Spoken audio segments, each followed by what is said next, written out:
The ocean was calm as Alan Wright's small research boat drifted above the Mariana Trench.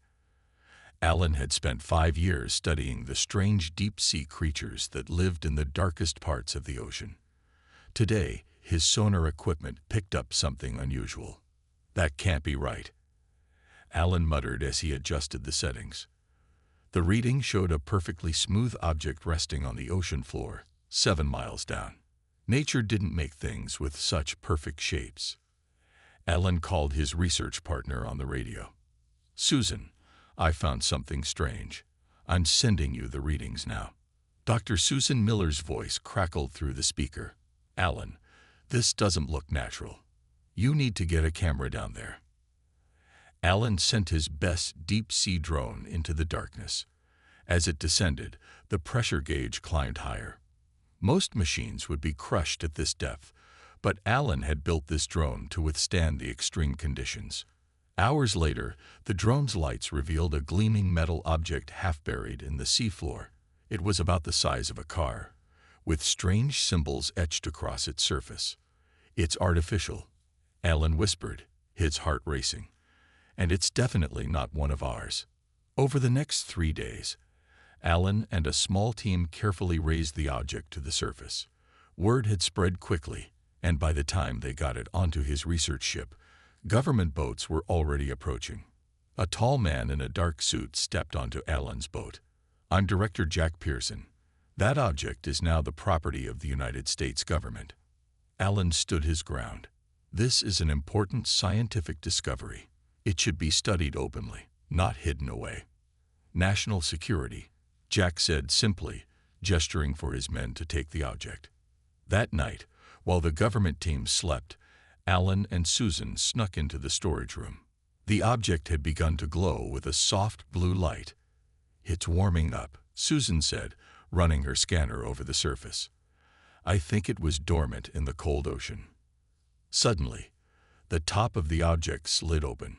Inside was a crystal-like device, and what looked like a message written in strange symbols. "We need to take this," Alan said, carefully lifting the crystal. "They'll just lock it away, and we'll never learn what it means." Susan nodded.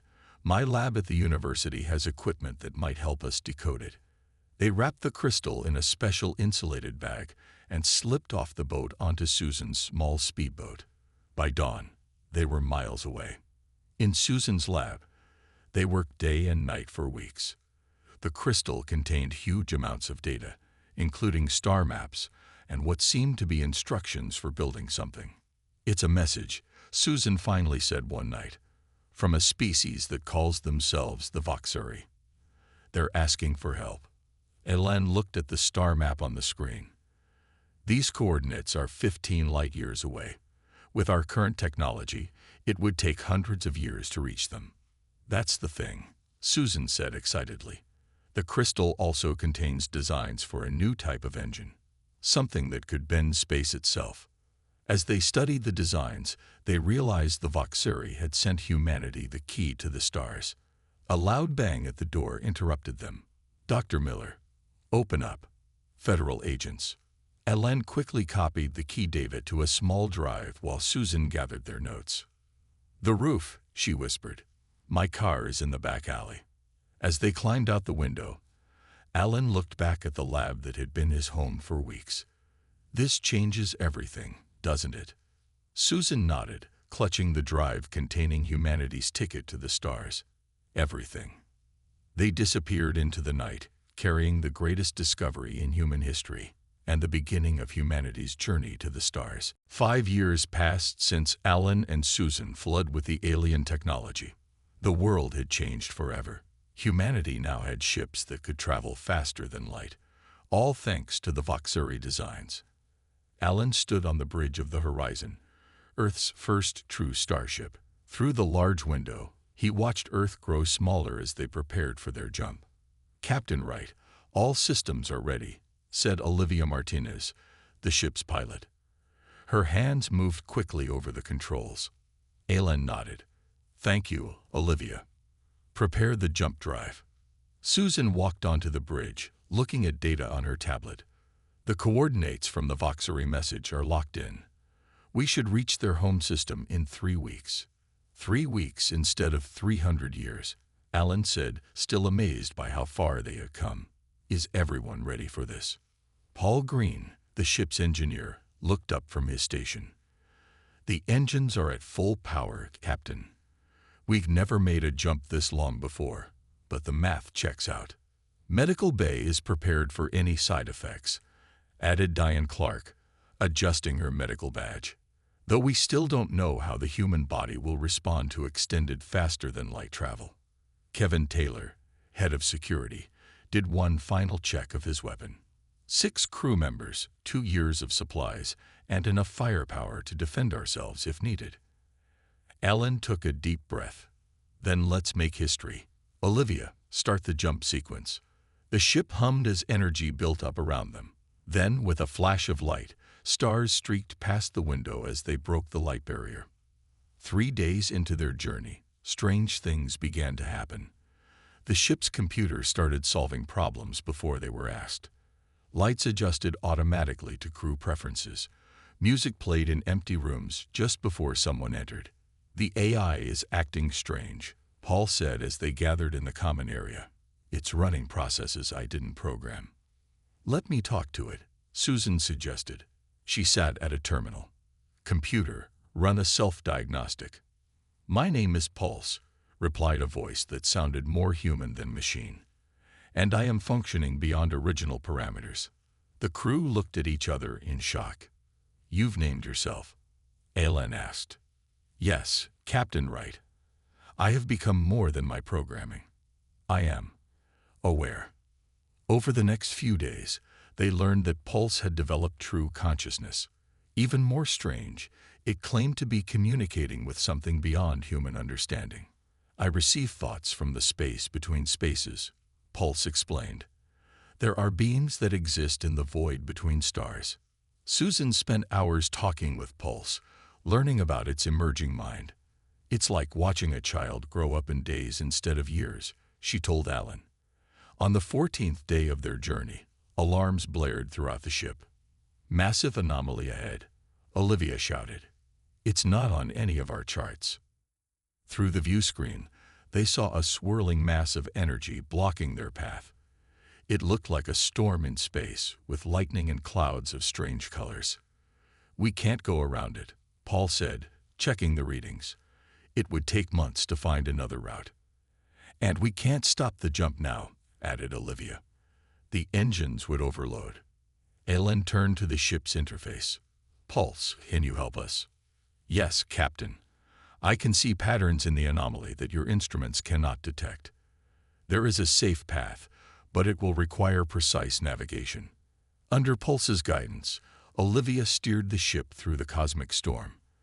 The horizon shook violently as energy waves crashed against the hull. Then suddenly, everything went quiet. The view screen showed unfamiliar stars in strange patterns. Where are we? Alan asked. Susan checked her instruments, then looked up with wide eyes. According to these readings, we're exactly where we wanted to go. But something's wrong. The stars aren't where they should be. Kevin pointed to the view screen. And what is that? In the distance floated the broken pieces of what once had been a massive space station. They had arrived at their destination, but it seemed they were too late. The horizon drifted slowly through the debris field. Broken pieces of metal and glass bumped gently against the ship's hull. Alan ordered the crew to suit up for an exploration mission. These structures were once part of a massive space station, Susan said as she studied the data on her tablet. Based on the decay rate, it was destroyed about 50 years ago.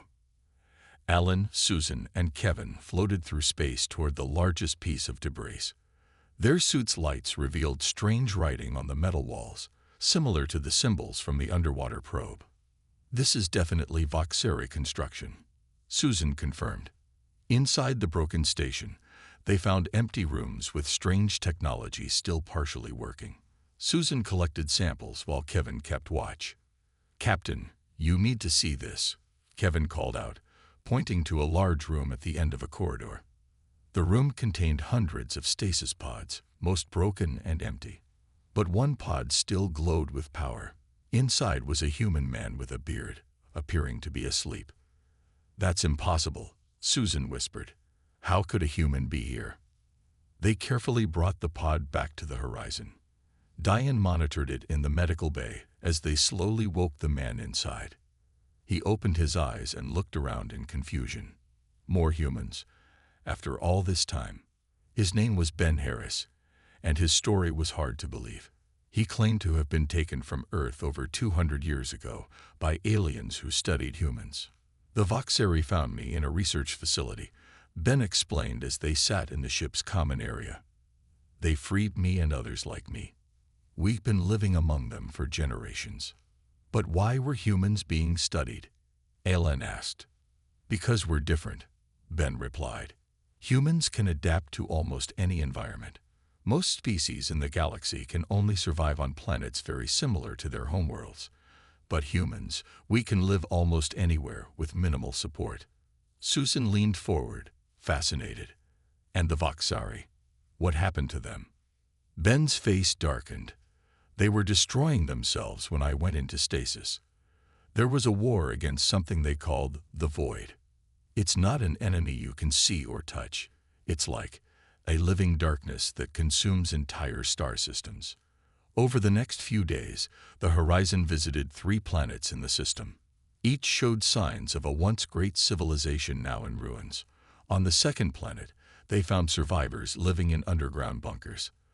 The survivors told stories about the Void, how it had appeared at the edge of their empire 50 years ago, and slowly consumed planet after planet.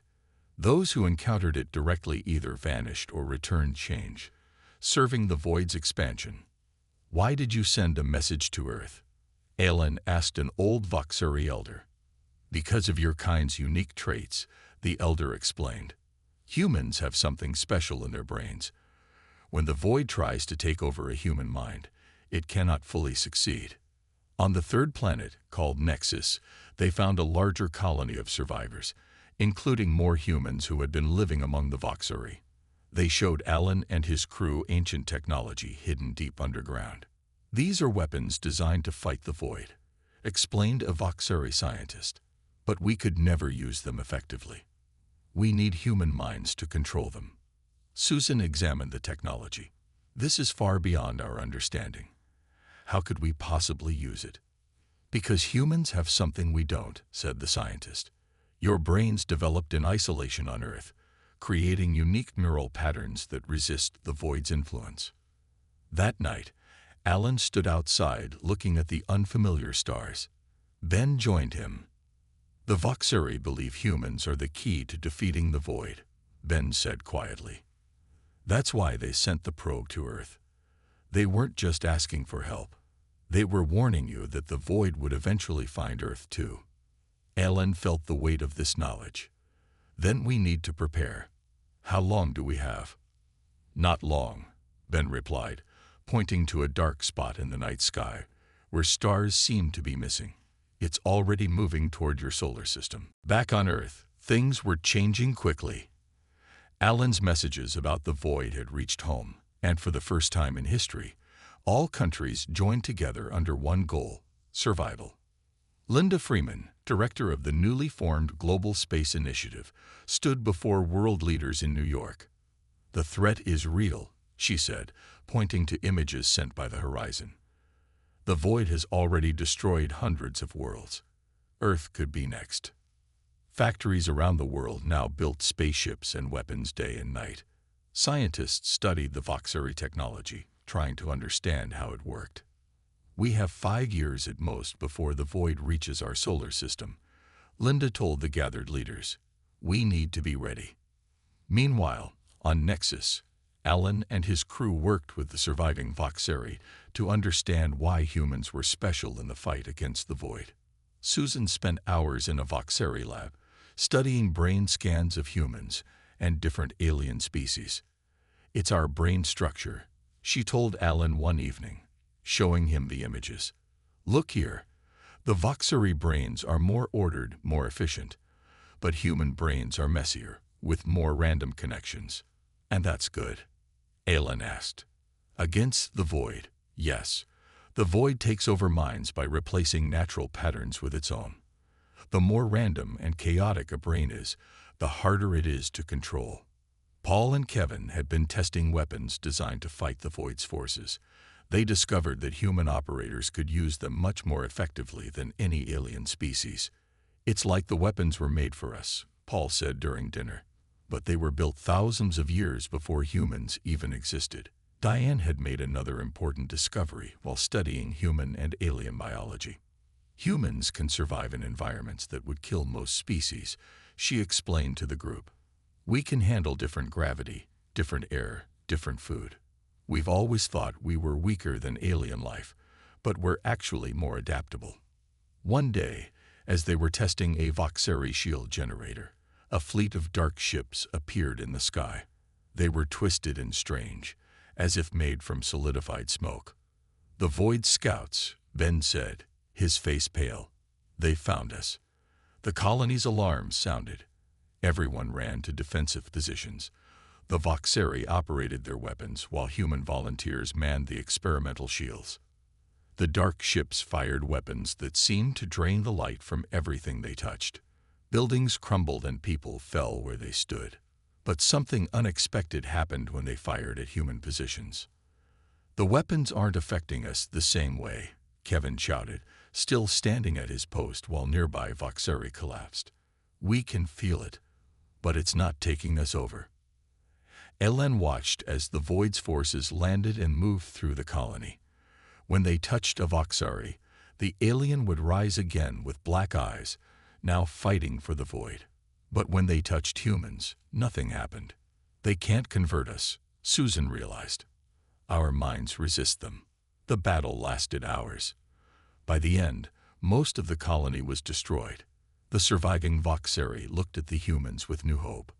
"Now we know for certain," the colony leader said. "Humans are our best chance against the Void." That night, Alan received a message from Earth. Linda Freeman's face appeared on the screen. "Captain Wright, we've detected Void scout ships at the edge of our solar system. They're already testing our defenses." Helen looked at his tired crew. "We need to build an army, and fast. But not just any army. A human army." Susan finished his thought. "Using the Voxeri technology. And we need to find out why humans were designed to fight the Void," Alan added, remembering what Paul had said about the weapons. "Because I'm starting to think we didn't evolve naturally on Earth. I think someone made us to be warriors against this enemy." 3 months after the attack on Nexus, Alan and the survivors found a new home. They set up a base on a small moon hidden inside a dense asteroid field. They called it Haven. "The Void ships can't easily navigate through these asteroids," Paul explained as he helped build the base's power system. "And the moon's magnetic field helps hide our technology."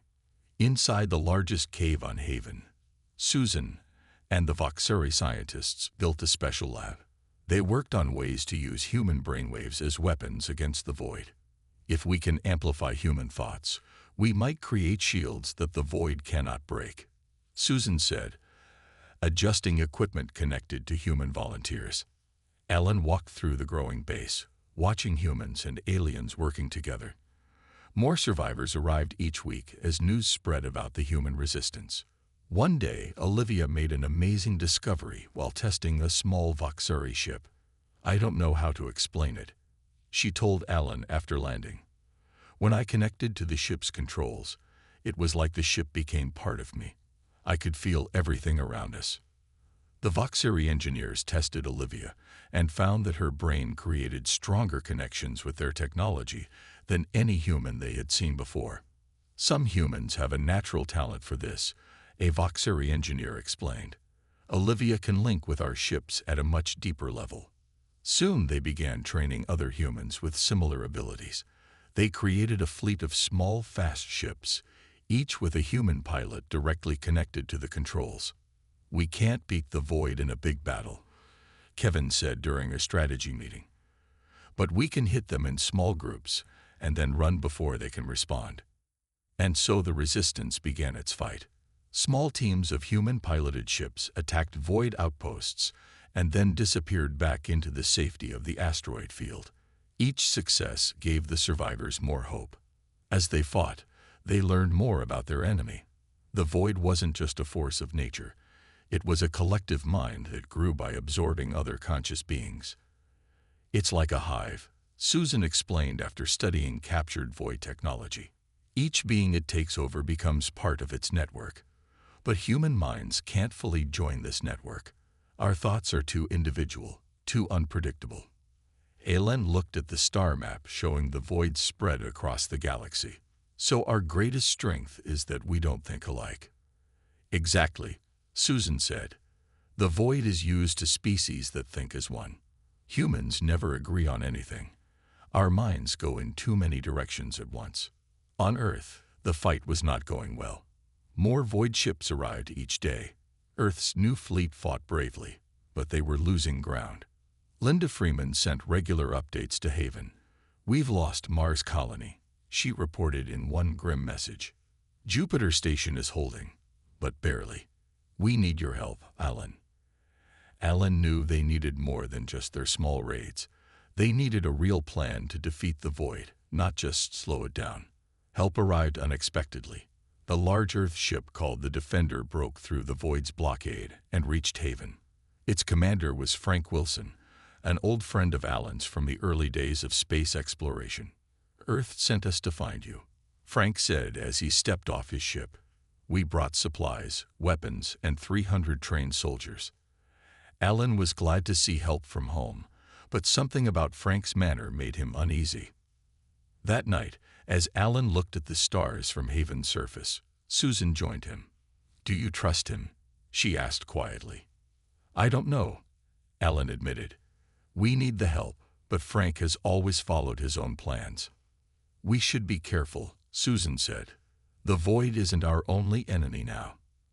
Alan nodded, watching as Earth soldiers unloaded strange new weapons from the Defender. He wondered what else Frank Wilson had brought with him besides help. Frank Wilson spent his first week on Haven learning everything about the Resistance. He visited all areas of the base, asked many questions, and took notes about the Voxeri technology. Ellen noticed that Frank paid special attention to the ships piloted by humans like Olivia. During training exercises, Frank watched closely as the pilots connected their minds to the alien craft. "Earth needs this technology," Frank told Alan during dinner one night. "With it, we could push back the void from our solar system." "We're working on sending everything we learned back to Earth," Alan replied. "But it's not ready yet. The mind connection system is dangerous if not used correctly." Frank leaned forward. "We don't have time to be careful, Alan. The void has already taken Mars. Earth could be next." The next morning, Alan found Susan in the lab, looking worried. "Someone copied our research files last night," she said quietly. "All our data on human Voxeri technology is missing." Before Alan could respond, alarms blared throughout the base. On the security screens, they watched Earth soldiers taking control of the hangar where they kept the ships. "What is Frank doing?" Alan ran toward the hangar with Kevin and several guards. They found Frank directing his soldiers as they loaded equipment onto the Defender. "I'm sorry, Alan," Frank said when he saw them. "Earth Command has ordered me to bring this technology home immediately." "You can't just take it," Alan argued. "It's not ready for mass production. It could harm the users if not properly calibrated." Frank's face hardened. "I have my orders. The survival of Earth comes first." Frank's soldiers surrounded Alan and his team. "You'll be confined to quarters until we leave," Frank announced. "I can't risk you interfering." Alan and his crew were locked in their rooms, guarded by armed soldiers. Through his window, Alan watched as Frank's men continued loading the stolen technology. In the computer room, Pulse observed everything. The AI had remained hidden from Frank's team, watching silently through the base's cameras. "Susan," Pulse's voice came quietly through a hidden speaker in her room. "I can override the door locks. When the guards change shifts in 10 minutes, I will free you all." When the doors unlocked, Alan and his crew quickly made their way to a service tunnel that led to the hangar. They found most of Frank's soldiers already aboard the Defender. "We need to stop him before he leaves with that technology," Alan told the others. "It's too dangerous in its current form." They made it to the hangar just as Frank was preparing for takeoff. A fight broke out between the crews. During the chaos, a stray laser shot hit a fuel line. "The ship's going to blow," Paul shouted. Everyone ran for cover as flames spread across the hangar. The Defender's engines fired up, but the damage was too severe. The ship lurched sideways, crashing into the hangar wall. In the confusion, Alan and his crew managed to board the Horizon. Pulse helped them bypass the launch controls.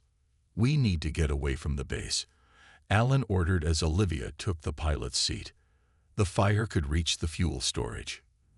They escaped just before a massive explosion rocked Haven. Many of the resistance fighters had evacuated in time, but the base was destroyed. With nowhere else to go, Alan ordered Olivia to set course for a nearby system that the Voxery maps had marked as important. After 3 days of travel, they reached a strange planet unlike any they had seen before. Its surface was covered with geometric patterns visible even from space. "This isn't a natural formation," Susan said as they orbited the planet. "The entire planet appears to be artificial." They landed near what looked like an entrance, a massive doorway built into the side of a mountain. Inside, they found a vast complex of ancient technology, still functioning after thousands of years. In the central chamber, they discovered a holographic record showing the history of the galaxy. Alan watched in amazement as the images showed an ancient race called the Architects. They seeded planets with life across the galaxy. Susan translated the alien text, including Earth. The final image showed human DNA being carefully designed. The text explained that humans were specifically engineered to have random neural patterns and adaptable bodies. "We were created to fight the void," Ellen realized. "The Architects made us as weapons." Ben pointed to another section of the record. "Look there. It says Earth itself contains something called the Final Defense, a weapon powerful enough to destroy the void completely." Alan and his crew spent 3 days studying the ancient records on the artificial planet. They learned that the Architects had built a network of defense systems throughout the galaxy thousands of years ago. Earth was one of their most important creations.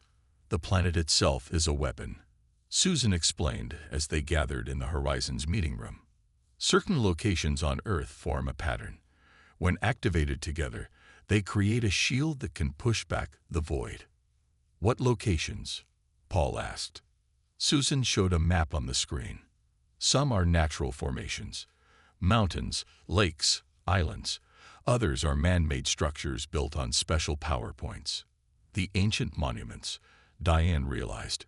"Stonehenge, the pyramids, Easter Island statues. They're all part of this system." Alan looked at the data again. "We need to get back to Earth immediately. If we can activate this planetary defense system, we might save everyone." The journey back to Earth took 2 weeks at maximum speed. As they approached the solar system, they received emergency broadcasts from Linda Freeman. "Earth is under attack," her tired face told them through the static-filled transmission. "The void forces broke through our outer defenses 3 days ago. We're losing ground fast." From orbit, Earth looked different. Dark patches covered parts of the oceans and land. Void ships surrounded the planet like black stars. "How do we get down there?" Olivia asked, looking at the swarm of enemy vessels. "Pulse, can you find us a path?" Ellen asked the eye. "Yes, Captain. The void forces are concentrated around major population centers. There is a gap in their coverage over the South Pacific." They made a risky descent, dodging void patrols and entering Earth's atmosphere at a steep angle. The Horizon shook violently as Olivia pushed the ship beyond its limits. They landed in New Zealand, one of the few areas still free from direct void control. Linda Freeman met them at a hidden base built into a mountainside. "You're a sight for sore eyes," she said, hugging Alan. "We thought you were dead after Haven was destroyed." Inside the base, Military leaders from around the world gathered around as Alan explained what they had discovered. We need to activate these sites simultaneously. He pointed to the map. But most of them are in areas now controlled by the Void. Linda nodded grimly. We can send small teams to each location, but how do we activate them? That's where we come in, Susan said. The activation requires human minds connected in a specific pattern, similar to how our pilots connect to the Voxuri ships. Diane had been working on improving the mind connection technology. I've created a safer version of the system. But there's a problem. The person at each site will be completely vulnerable while connected. They'll need protection. Plans were made quickly. 20 key locations were identified around the world. Special Forces teams would transport human operators to each site, protected by the best soldiers Earth had left. Alan insisted on going to the most dangerous location, the Great Pyramid in Egypt, now at the center of Void activity. This is where the main control needs to be, he explained. Someone has to coordinate all the connections. 3 days later, the teams deployed across the planet. Alan, Susan, and Kevin landed near the pyramids in a small stealth craft. The sky above was dark with Void ships, and black-eyed humans controlled by the Void patrolled the area. They moved silently through the ruins of Cairo, avoiding patrols and staying in shadows. When they reached the Great Pyramid, they found the entrance guarded by Void soldiers. We need a distraction, Kevin whispered, checking his weapon. I'll handle it, Susan said, taking out a small device they had salvaged from the Voxuri technology. This will create a sound that disrupts Void communication, but it only works for a few minutes. She activated the device, and the guards suddenly clutched their heads in pain. The team rushed past them into the ancient structure. Deep inside the pyramid, they found a chamber not on any tourist map. Ancient symbols covered the walls, matching those they had seen on the artificial planet. This is it, Alan said, setting up the connection equipment. Let's hope the other teams made it too. As Susan helped him prepare, the first sounds of pursuit echoed from the passage behind them. Kevin took position at the entrance, weapon ready. Whatever you're going to do, he called back, do it fast. We got company. Kevin fired his weapon down the dark passageway as Void soldiers pushed forward. Hurry, I can't hold them much longer. Susan worked quickly, connecting the final wires to the ancient symbols on the wall. Alan, we're ready. The other teams are reporting in. 18 locations activated. We're still missing one. Alan put on the neural headset. We can't wait. Start the connection. As Susan activated the system, Alan felt his mind expand beyond his body. Suddenly, he could sense the other operators around the world, each one a bright point of light in his mind. Together, they formed a pattern across the planet. But there was a gap in the pattern. The site in the Amazon jungle hadn't responded. The pattern is incomplete, Alan said, his voice strained. We need all 20 points. Through their shared connection, Alan could feel the other operators' fear. The Void forces were attacking every site simultaneously. Then Alan felt something new join the network, the familiar presence of pulse. I have accessed the final site through a satellite uplink. The AI's voice spoke directly into Alan's mind. I can complete the pattern. With Pulse's help, the full pattern activated. Energy surged through the ancient network. The symbols on the walls began to glow with blue light. Outside, a beam of energy shot up from the top of the Great Pyramid.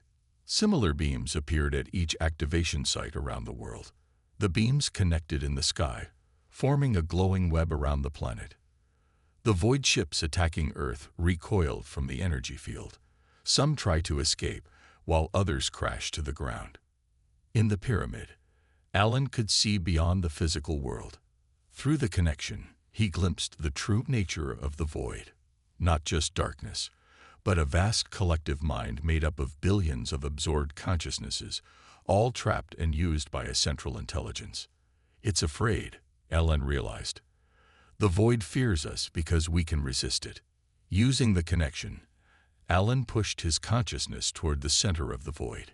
He found himself in a dark space, facing what seemed like a mirror image of himself, but with empty black eyes. "You are different," the void Alan said. "Your kind should not exist. You bring disorder. We bring choice," Alan replied, each mind free to think its own thoughts. The void Alan tilted its head. "Choice brings conflict. Unity brings peace."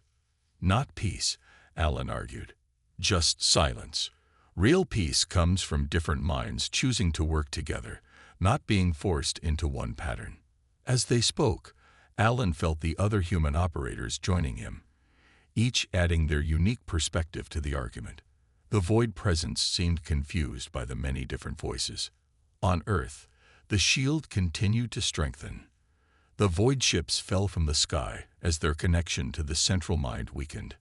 In the darkness of the void center, Alan and the others pushed the concept of choice deeper into its consciousness.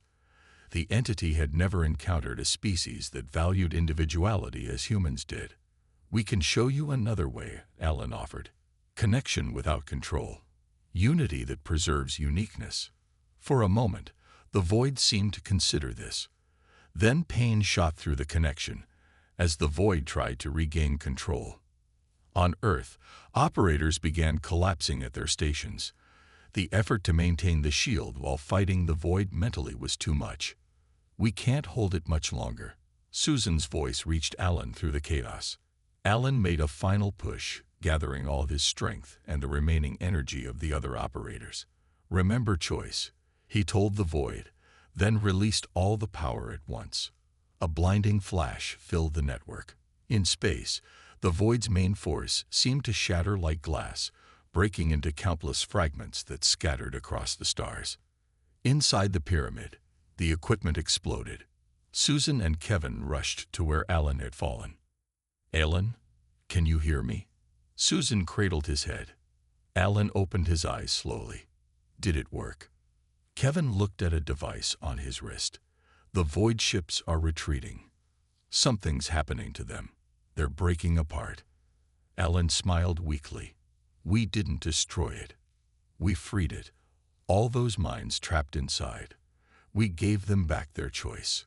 Across Earth, people controlled by the void collapsed, then woke up confused but themselves again. In space, the fragments of the void began to develop their own patterns, no longer part of a single forcing will. 3 days later, as Alan recovered in a hospital bed, Linda Freeman brought news from around the world. "It's over," she said, smiling for the first time in months. "The void is gone. But that's not all. We're receiving messages from the fragments. They're becoming something new. Something peaceful." Alan looked out the window at the blue sky. "Not an ending then," he said quietly. "A beginning."